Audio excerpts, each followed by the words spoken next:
memasuki sesi terakhir ya, memperbincangkan tentang fokus IHSG. Ini menarik sekali, terlebih untuk seperti saya ya, yang kaum milenial yang mungkin baru belajar investasi. Ini menarik sekali, IHSG ini harus ya jadi dasar lah untuk berinvestasi. Nah mungkin Mas Ryan bisa dijelaskan lebih lanjut gak sih sebenarnya faktor-faktor apa sih yang bisa membuat IHSG melemah, IHSG menguat, dan mungkin bisa diterangin lebih lanjut. Iya, baik. Nah, sebelum Mas Ryan kasih penjelasan, kalau buat Anda yang sama mungkin kayak Audrey baru ulang tahun hari ini, nah selamat ulang tahun buat semuanya ya. Saling memberikan selamat loh kepada Audrey yang ulang tahun hari ini. Ya, nanti kita coba berikan contohnya ya Mas Ryan ya. Oh seandainya nih Audrey dari 10 tahun dari sekarang dia konsen setiap bulan itu beli ham Rp500.000, apa yang terjadi dalam 1 tahun ke depan? Perkiraannya kayak gitu. Tapi pertanyaan dari aku tadi, monggo silakan dijawab Mas ya. Baik, iya. Pertama, ketika kita berbicara mengenai apa yang mempengaruhi dari pergerakan harga saham, tentunya kita semua bisa lihat bahwa yang namanya saham ini kan related atau berhubungan erat dengan yang namanya perekonomian. Di mana perekonomian itu ada bukan hanya di dalam negeri, tapi juga ada dari luar negeri juga.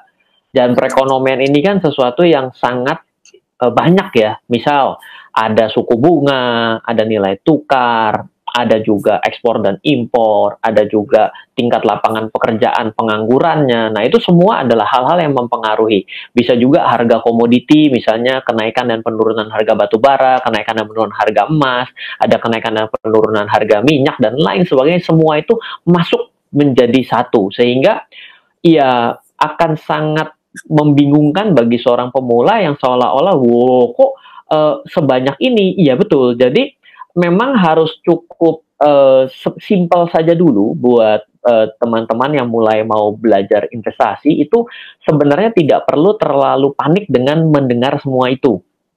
Misal, secara sederhana, kita itu ada satu catatan penting yang kadang-kadang orang lupakan ketika dia berinvestasi saham, adalah sebenarnya dia sedang membeli sebuah perusahaan.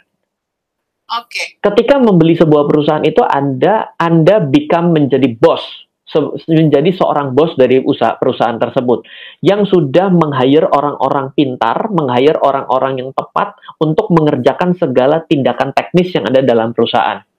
Makanya Anda menjadi bos. Kenapa Anda menjadi bos? Karena Anda punya duit dan Anda nggak punya kemampuan dan waktu untuk bekerja sendiri.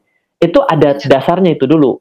Sehingga hal semua yang berhubungan dengan yang namanya perekonomian itu nggak selalu harus Anda yang pikirkan. Kan sudah bayar orang mahal-mahal untuk duduk jadi bos di sana, jadi CEO di sana. Jadi biarkan dia yang pikirin bagaimana cara jualan, bagaimana cara promosi, bagaimana digital marketing, bagaimana caranya memecat karyawan. Itu urusan dia, bukan urusan kita.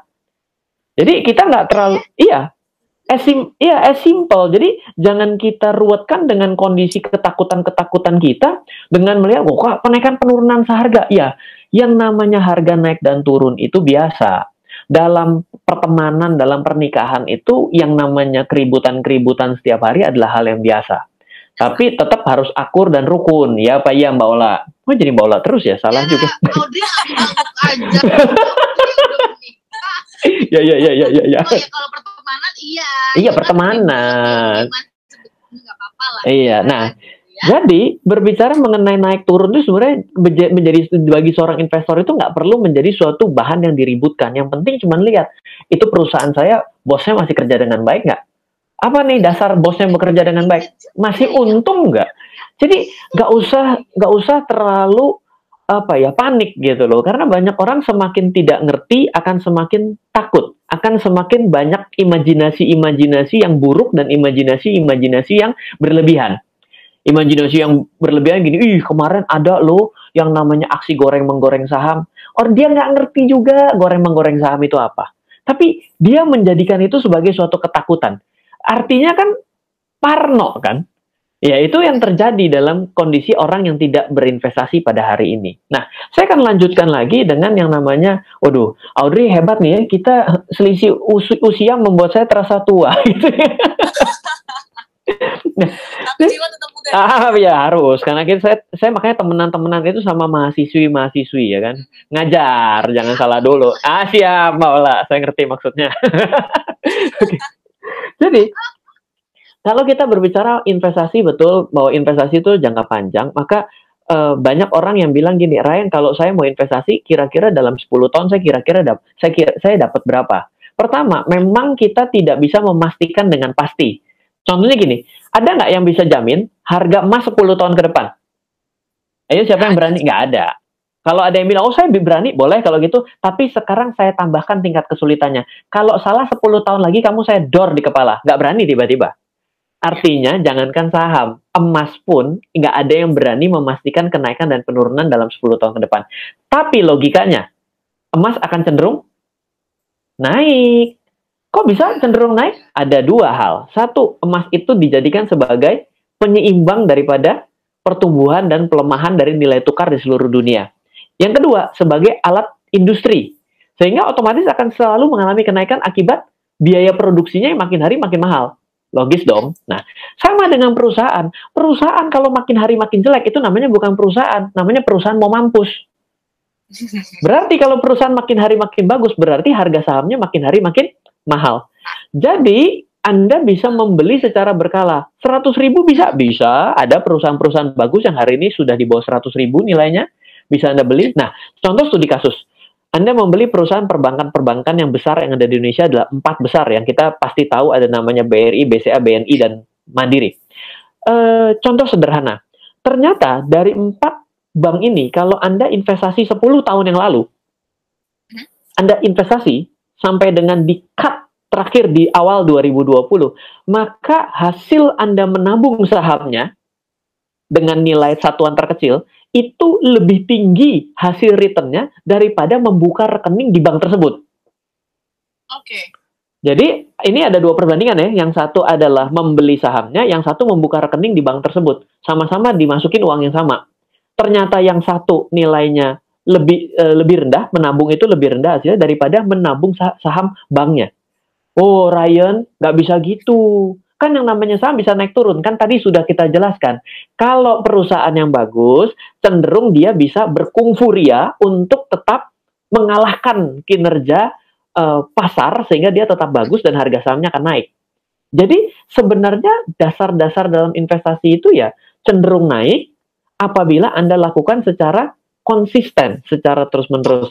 Even dalam keadaan ambruk seperti yang terjadi 2018 menuju 2020. Tidak ada masalah. Karena apa? Karena 10 tahun lihatnya. Makanya investasi saham tidak bisa 5 tahun. Karena apa? 5 tahun itu kecenderungan minusnya tinggi. Tapi kalau 10 tahun, 15 tahun, 20 tahun, Indonesia ini indeksnya itu seperti kultur budaya orang Indonesia, yaitu pemurah, pemaaf, dan pelupa. Jadi, udah lupa. Pelupa. Ya, nggak pernah tuh kayaknya. Iya, pelupa. Gitu. Ya kan? Asa sih emang iya sih. Emang ingat 2008 harganya berapa? Oh, bingung kan, lupa toh? Ya, lupa pasti. Nggak tahu juga kan 2014, 2015 sempat ada kenaikan pengangguran. Ayo, lupa kan? Lupa, ya kan? Lupa memang. Jadi harus berkala ya, Mang ya. Murah, pemaaf, dan pelupa.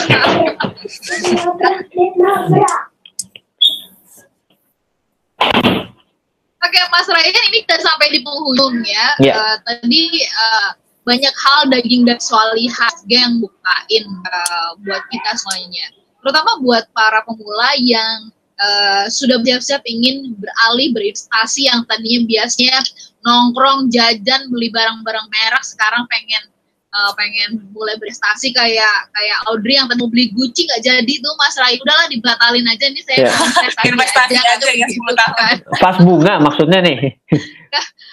Catatannya kepada kami ini yang akan bersiap-siap atau berencana membuat perencanaan untuk berinvestasi saham, kalau dilihat dari atau belajar dari IHSG ini.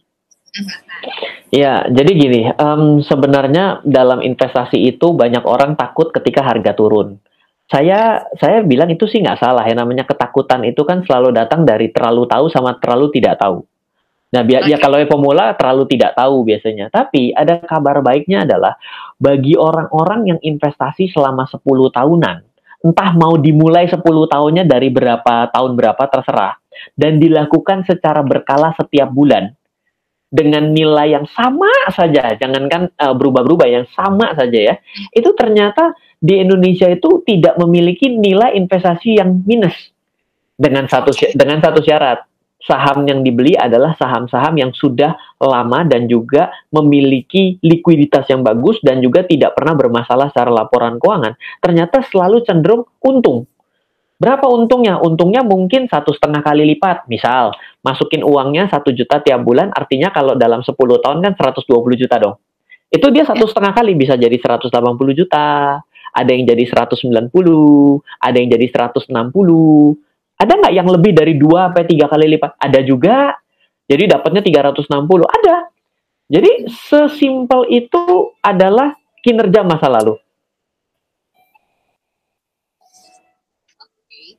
Baiklah, Mas Ryan, kita kepengen ngobrol lebih panjang lagi bersama Mas Ryan, tapi sudah dikasih tanda kita harus say.